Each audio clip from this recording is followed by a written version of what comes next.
Hello everyone. Today we are going to review the movie The Green Knight. So just before we start talking about what goes on during the movie, let me just say that this is going to be one of those movies that you're either going to know the story and know why they're telling it the way they do, and you're going to really enjoy it, or you're not going to know the story and you're just going to be super confused during the entire movie. So if you're if you don't know the story of the Green Knight, Gawain, definitely go and do a little bit of history reading. I know it sounds boring, but it is kind of important to know the background of the story of the Knights of the Round Table and the Green Knight story itself in order to really appreciate this film, I think. Because there's a lot of stuff that happens that, as somebody who knows the history, is kind of like, oh, yep, this is the scene. And they changed a lot of it for this movie, I would say. Kind of made it a little different for sure. But there were definitely parts in this movie that I was like, oh, yep, this is happening now. And it was exciting to watch it happen in a very dark way, as opposed to the original film. But yeah, you're either going to love it or you're going to hate it. And if you love it, you know the story and you know why they're telling it the way they're telling it. And if you hate it, you probably don't know much about the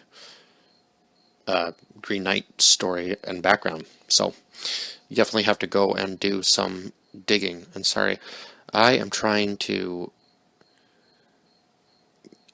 do some video stuff with my laptop because it's been running slowly lately and I'm getting a little nervous, so I'm trying to actually copy stuff over to my external hard drive just in case, because I don't want anything to suddenly just disappear. But right now it's not working too well, so I'm just going to cancel and try to redo it. But anyhow, I'm rambling. So this is the story of Gawain, or Sir Gawain, as he becomes. So this movie starts out with King Arthur, I believe is supposed to be the king anyway, who is at the beginning of the movie. I think that's who it's supposed to be. It just says king, but I'm pretty sure it is King Arthur because they have the whole table there and like all the knights around it. So I'm assuming some of the other knights are the Knights of the Round Table. Now, whether they're some of them obviously were the whatever the actual King Arthur story is, they had to be some of them. So Sean Harris plays the king and Kate Dickie plays the queen. And he was actually perfect for this role. I would say anyway, he did a perfect job for this perfect job filling the role of a king. And I guess the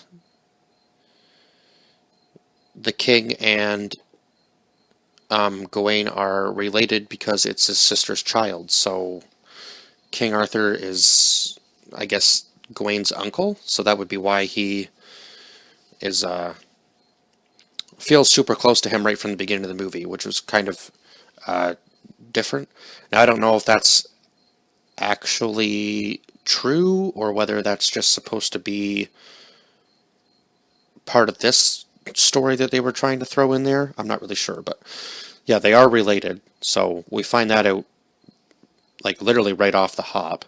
And he's trying to get Gawain to tell him some sort of tale about himself so he can get to know him better, because he says it was kind of sad that he never really took the time to get to know Gawain as a child and so on and so forth. So unfortunately, Gawain doesn't have any tales to tell at this time. And who was the girl that played Gawain's original girlfriend? I can't really remember.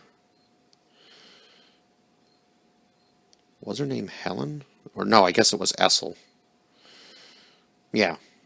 Oh, she played two parts. Interesting.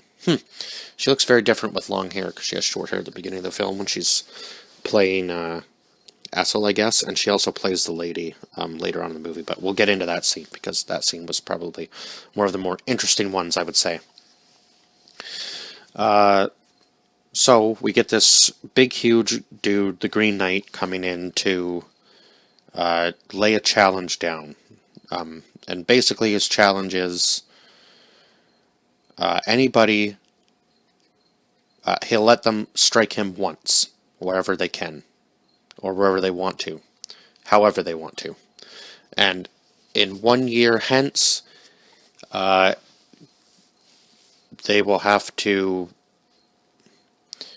Now, I'm not sure whether he said they had to hunt him down or he would just come find them and return his blow. However, they delivered it. So Gawain goes right for the head and chops off the Green Knight's head. The Green Knight then gets back up and says to him 1 year hence, and then laughs and rides away on his horse with his head in his hand. So everybody kind of just seems to clap after that for whatever reason. Maybe they thought it was some sort of performance, I guess, and they weren't really too concerned about what was going to actually happen. So it seems that Gawain waits for the entire year almost before he finally speaks to the king again and says that he doesn't want to go because he just knows that he's going to end up dying anyway, probably, but you can't know that for sure, right? So, but he'll have a tale to tell if he makes it back alive. So he goes on about his way, and the first thing he runs into are these thieves in the forest. They try to direct him, obviously, the wrong way to get to this temple that he's talking about, that contains the Green Knight. They end up robbing him, and then it shows this is like the first real dark scene. It actually shows what would happen to him if he just decided to lay down and die there. And then it goes back to him crawling over to his, I guess, whatever they left there for him. And he does end up, he's basically hot on their trail the entire movie, because he ends up running into this girl, was it Winifred?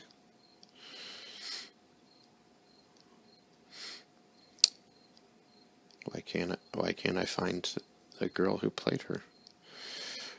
Oh, Winifred. Yeah, he ends up going into her house at one point, and it looks like the people that robbed him had just made it there before them, and he tried to take advantage of her, and she said no, so he chopped off her head with the axe, and then threw it in the river. So Gawain's seeing her ghost at this point, and he actually has to go in and retrieve her head from the water, and when he does, he just lays her skull back down on the bed.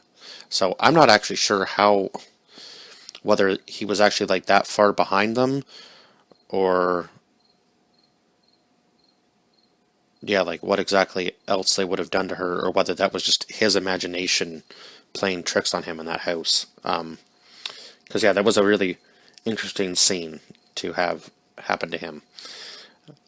So anyway, he ends up meeting up with this kind of like a guide animal after his horse is gone, I guess.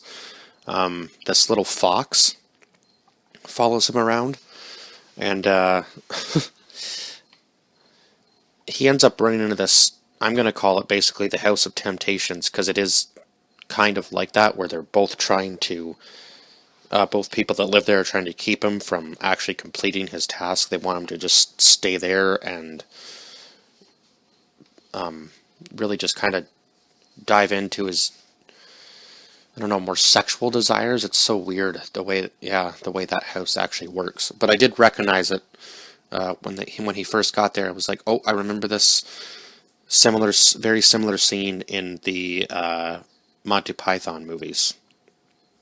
And I know it's kind of funny that they even threw that little dark bit in there in that movie, but they still made it funny in those ones. But it wasn't funny in this one. Yeah, you could tell he needed to get out of there because no matter what, they would keep chasing him and bringing him back kind of like, I guess they chased the fox and kept him close from what I was gathering from the photos. And then she did some sort of weird, like, painting with him where the reflection from the sun put him on the canvas. Some of this movie I might have to go back and watch just to kind of understand some of the scenes, but it was still a really excellent movie. Like, well done, well told for what the story was. So he is able to finally just say the heck with this and get out of there after the lady actually. He realizes that she has the green belt that he was given at the very beginning of the movie. And he goes, "How did you get that?" And she goes, "I made it. It's got these protective runes in it," which he knows isn't true. So that's when he knows to get out of there. He puts the green belt on and runs, because the green belt is supposed to protect him. He can't take a blow if he has that belt on. So he does eventually make it to the Green Knight, but it isn't an easy journey.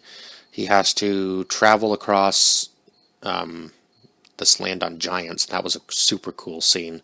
All the giants mimicking the fox's howl. So that was really cool. And the giants look real. Like, the CGI in this movie was absolutely incredible. So kudos to whoever did the computer generating for this, because they did an excellent job making it look like real people were actually just walking across this massive open land. And I will say it kind of reminded me of, like, Attack on Titan, like the Titans when I first saw it. Just the big hand and head coming up over the mountain. I was like, oh, that's really cool. And he does actually have a vivid, I guess, vision of the Green Knight at one point after he eats some mushrooms, and clearly they weren't the right type of mushrooms. They must have been of the magic variety, let's just say that, because I think he's just, yeah, having a really bad trip at that point in time after he takes those. So yeah, don't eat mushrooms if you don't know what kind of mushrooms they are. He even gives some to the fox, so I'm not really sure how the fox was affected by that, because when he gets close to the water to actually cross it to get to the temple where the Green Knight is, the fox actually turns and stops him and talks to him and says, no man has ever made it back before, such and such. You don't actually know what you're truly facing. And he says, take off your gift. You don't need gifts where you're going to be going. And then Gawain decides that he's going to attack the fox, and the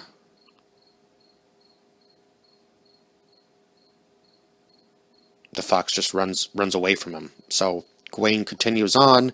He does make it to the Green Knight. He has to actually wait a couple days, I do believe, because I think the point of this was that the Green Knight only comes alive on Christmas Day. So you can kind of see him coming to at nighttime a little bit, enough to actually, like, stare down Gawain, which was super intense. It's just like, you're like, is he gonna pop up now? And then Gawain's kind of like asleep the next day, just sitting there like this, and you hear the vines start to move, and then the Green Knight goes, "Is it Christmas?" And he grabs the axe and says, he's getting ready to give the final blow to Gawain, and Gawain can't do it. He says, "You flinched. You had a whole year to find courage." And Gawain goes, "Yes, yes, okay." And then they did this very interesting thing where Gawain runs, goes back to his hometown. By this time, King Arthur is dying, so he knights Gawain. Gawain then becomes king. And at the very beginning of the film, it actually shows Gawain in the throne, and then he kind of like just spontaneously combusts. And I can't remember what it was that the woman said at the very beginning, but it wasn't anything good. So I guess that kind of shows that it wouldn't be good if he became king. So anyway, it shows him actually age over the years, and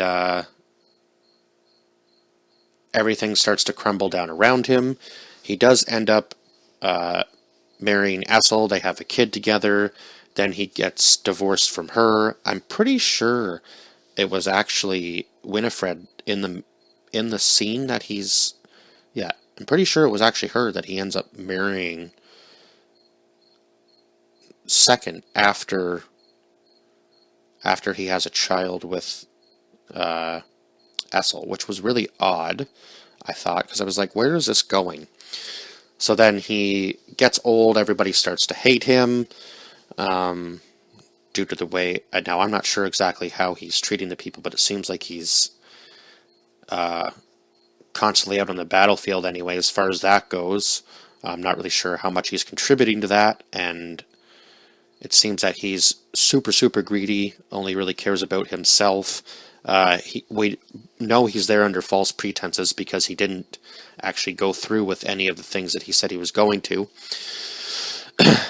So, anyway, it's the very end of this scene is the castle crumbling down around him, and then it looks like the Green Knight, it's kind of hinted at that the Green Knight is breaking down the door, and then all of a sudden you just see his head roll off of his shoulders.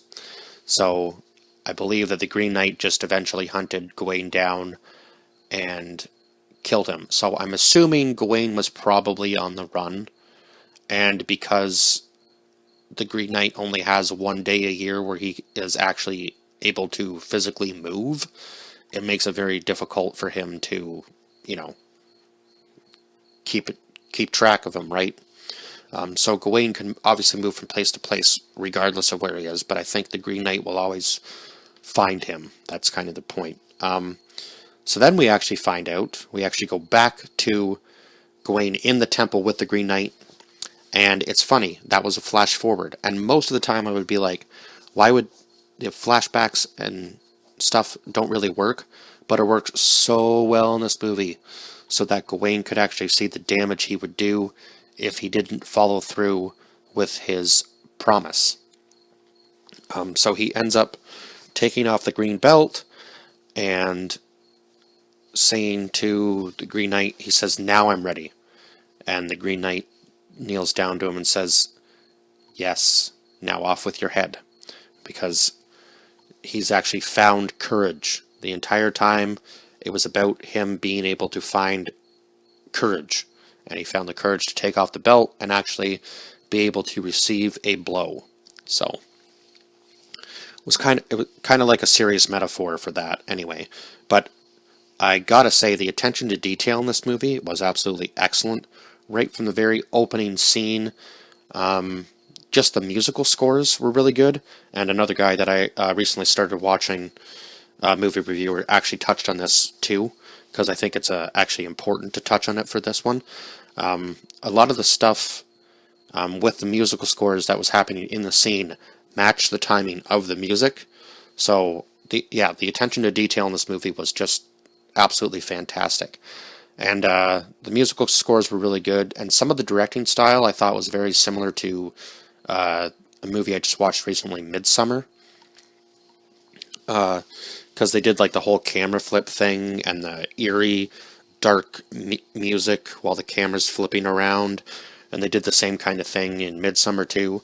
And there were certain things in the background, like even the water drip at the very beginning of the movie matched the timing with the beat of the music. So lots of really excellent, cool things just happen in the background of this movie. I feel like it's one of those movies you have to watch a few times just to get everything, to see everything, because you're so focused on the forefront and what's happening with the main character that you're not really paying attention to every detail in the back. But the scenery was beautiful. I really want to know where they filmed this movie, because everything was just absolutely gorgeous wherever they were. Just like the forests and the open landscapes. It was just breathtaking, like, as far as that goes. And the dark fantasy story really worked with this, because that's just it's just his story is just supposed to be dark anyway, so it just really worked. And the magic elements, I know, were super dark too, and I believe they must have actually summoned the Green Knight at the beginning of the movie, whoever these witches were, because that's what it looked like. So I'm not really sure whether they did bring that upon Gawain, thinking that he would be actually brave enough to do it, or whether they thought he would die, because yeah, I'm not really sure what they were thinking there, but that kind of seems like how it became to be, how the Green Knight came into the story, was they actually did some sort of spell to get him there. So, but yeah, very interesting movie. Very well done movie. The attention to detail and everything. Landscapes, musical scores, like right down to the finite detail, even the CGI. I know the fox was fake, but it looked real for the most part right up until it actually talked. And then it was kind of like, okay, well, the fox is talking to him, but also it just fit so well that the fox was warning him not to go any farther. So anyway, I think that's all I can say about this movie. I have to give it a 9.5 out of 10. It was just so good. So good. And there was no like missing parts to the story. I don't really think there was a huge downfall to this movie. No. Like, I just thoroughly enjoyed it, and I think it will only get better and better with each watch, which is what one of the other guys that I watched a review on said, but I think that's certainly true. And it had a really good cast. Joel Edgerton was in this movie as well.